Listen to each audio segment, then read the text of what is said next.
입시를 묻다 피기맘. 입시뉴스 오늘은 희망의 중1 학생들에 대한 소식입니다. 이제 자유학년제에서 자유학기제로 넘어가면서 시험을 보는 중1 학생들이 늘어나고 있는데요. 이 학생들 요즘 고민에 빠져 있다고 합니다. 중1 성적 고입에 반영이 될까요? 오늘도 이혜용 소장님과 자세하게 이야기 나눠보겠습니다. 안녕하세요. 네, 안녕하세요. 네, 뉴스 먼저 살펴보겠습니다. 자, 시험 보는 중1이 늘어나고 있는데요. 자유학년, 자유학기제, 자율선택 기조에 따라서 올해부터 중간 기말고사를 보게 된 중학교 1학년 학생들이 생겼습니다. 이 수치를 보니까 올해 서울 지역 중학교는 43%가, 부산 지역은 80%가 자유학기제로 전환을 했다고 하네요. 그런데 교육청별로 고입 입시의 중1 성적 반영 여부 비율이 다를 것으로 보입니다. 지금 서울, 부산, 충남교육청은 지필평가가 시행되더라도 2026학년도 고입에 반영하지 않겠다, 이런 방침을 밝혔고요. 반면에 광주, 충북, 강원교육청 등은 반영하기로 했습니다. 그 반영 비율도 또 다른데요. 광주시 교육청은 2026학년도 고입 입시의 중학교 1학년 성적을 10% 반영하겠다, 이렇게 밝혔고, 강원교육청은 전체 300점 만점에 중학교 1학년 교과 성적 28점으로 반영하겠다, 이렇게 밝혔습니다. 여기에 대해서 과학고, 영재고도 또 과학고, 영재고를 목표하는 학생과 학부모도 혼란스럽기는 마찬가지입니다. 과학 영재고를 진학을 목표로 하는 최상위권 학생들은 특목고가 이번 성적을 2026학년도 입학생 선발할 때 반영할지 알 수가 없어서 불안해요, 이렇게 이야기를 하고 있고요. 학부모 온라인 커뮤니티에서는 중학교 1학년 내신에서 어느 과목이 어느 비율로 반영될지 모르겠다, 혼란스럽다, 이렇게 이야기를 하고 있습니다. 여기에 대해서 또 이 기자님께서 수도권 과학고 한 곳에 문의를 했더니 아직 입시 요강이 정해지지 않았습니다, 이렇게 이야기를 하셨다고 하네요. 학교 알림이를 검색해 보시면 우리 중1 엄마들이니까 제가 자세히 알려드릴게요. 학교 알림에 가보면 이렇게 학교 알림이 사이트가 있거든요. 그럼 여기에 검색을 하면 돼요. 제가 알아보니까 중계중학교가 이번에 2학기에 시험을 본대요. 네. 중계중을 검색하면 중계중학교가 이렇게 나옵니다. 그럼 여기 이 화면에서 아래로 좀 스크롤을 해보시면 학업 성취 사항이라는 게 있어요. 요게 성적을 공개해 둔 거예요. 그럼 여기 보면은 교과별 성취 사항이라고 있죠. 여기에 보면 이게 로봇이 와서 긁어가지 못하게 해놨는데 이거 그냥 치면 돼요. 4141 검색하고 짜잔, 그러면 이제 작년에는 보시면 1학년 시험이 없었죠. 네. 2학년 시험이 있었어요. 그럼 이제 2학년 시험이 더 어려운 거 아니야. 여기 보면 수학은 평균이 73.8이고 A가 25%입니다. 그러면 저게 이제 고등학생으로 쳤을 때 등급으로 하면 1등급이 4%니까 96%, 4%, 2등급이 11%, 3등급이 23%거든요. 그러면 3등급인 거보다 조금 더 되는 거고, 국어도 27이고요. 그 다음이 영어는 어디 갔어? 영어는 67%. 그럼 도대체 왜 외고를 간다? 그러면 A를 못 받기가 힘들잖아. 이게 걱정할 문제가 아니라니까. 오히려 사실 그런 걸 걱정하는 친구가 과고를 가겠다 그러면 가도 문제가 될 수가 있습니다. 그러니까 저는 그 문제는 아닌 것 같아요. 근데 이제 우리 중학생들이 첫 번째 보는 시험이니까 뭐가 더 중요하냐면 아직 시험 보는 요령을 잘 모르잖아. 그리고 기출 문제도 없어요. 몇 년간 지금 자유학년제에서 안 봤거든.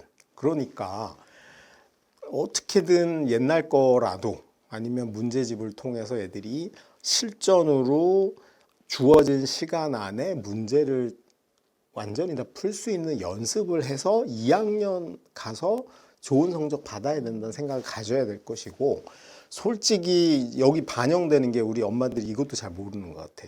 특목을 가거나 갈 때 1, 2학년 성적의 대부분은 1학년 거는 원래 안 들어갔지만 2학년 성적도 점수가 반영되지 않고요. 그냥 A, B, C가 반영이 되는 거예요. 그냥 A 받으면 돼요. 그러니까 너무 그거 가지고 민감하게 쫄 필요 없고 저는 그 문제는 아니다. 그래서 괜히 그걸로 시간 낭비할 필요 없이 단 애들이 이제 이 첫 번째 시험을 통해서 시험에 대한 적응 능력 같은 걸 키워야 되는데 뭐 우리 PD님이나 저나 어렸을 때만 해도 국민학교인가요? 초인가요? 국인가요? 국가 초 중간. 둘 다 다녔구나. 네. 그러면 그 당시는 초등학교나 국민학교 때도 시험을 봤어요. 시간 정해놓고. 사지선다로 고르는. 그게 이제 애들이 중학교 올라가서 시험 보는데도 익숙해. 근데 우리 애기들은 그러진 않았다는 거야. 그러니까 이제 오히려 시험 적응 능력을 좀 키워주고 시간 안에 푸는 연습을 좀 해보고 이제 그런 데 초점을 둬야지. 이거 하나 가지고 사실은 그렇게 결정나지 않는다. 너무 침소봉대할 필요 없다라고 말씀을 드리고 싶네요. 아무튼 숫자에 민감하시고 팩트에 근거해서 입시 전략을 짜야지 이거 반영해요 안 해요 가지고 입시 전략을 짤 거는 전혀 없다. 그런 호들갑에 넘어가지. 대부분 학원들 상술이겠죠. 중1 시험 학원 와서 돈 내고 대비하세요. 이거 하려고 하는 걸 거 아니야. 그냥 해도 된다.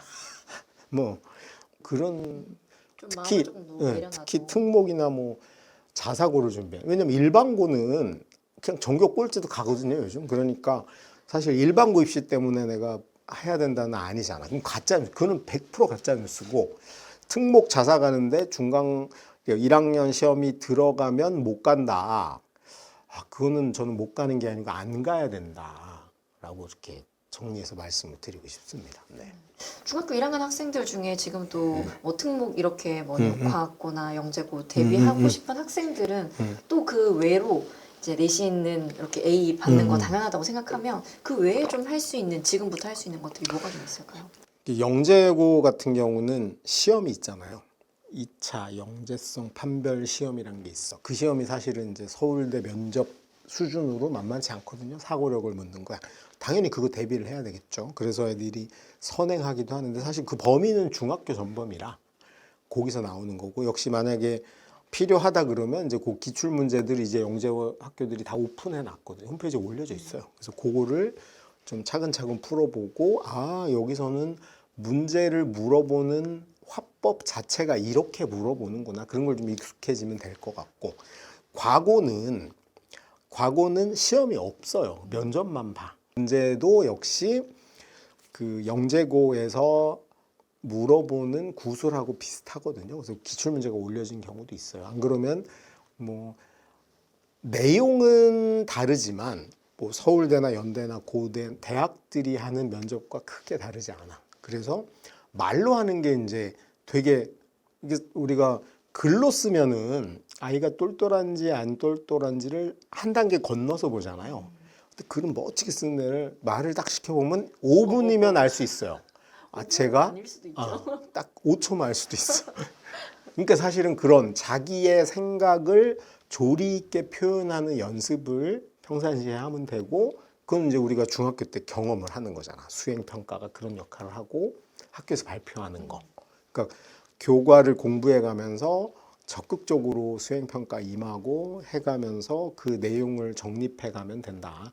어쨌든 그 질문이 요구하는 게 뭔지를 정확히 캐치하고 본인의 생각을 처음부터 끝까지 일관되게 논리적으로 이야기할 수 있는 거. 그게 핵심이죠. 그래서 저는 뭐 영재고나 과고 준비하는 친구들은 특히 이제 중학교 1학년이잖아. 그럼 뭐 예를 들어서 뭐 영재원 같은 걸 할 수도 있잖아요. 지금 뭐 대학에서 하는 영재원이나 이런 교육청 영재원을 다니는 친구들도 있을 거고 만약에 영재원을 못 하게 되면 그 동아리 같은 거 과학 관련 동아리라든가 이런 거 해봐도 도움이 될 거고 그것도 이제 늦었어 못 들어갔어 그러면은 학교에서 하는 수행평가 특히 이제 수학이나 과학 국어 요 관련된 과목의 수행평가를 조금 더 공격적으로 좀 하면서 본인이 적극적으로 발표하는 걸 좀 연습해 보는 건 되게 좋은 방법이죠. 그리고 이제 특히 지금 6학년이나 5학년들이 보고 있다 그러면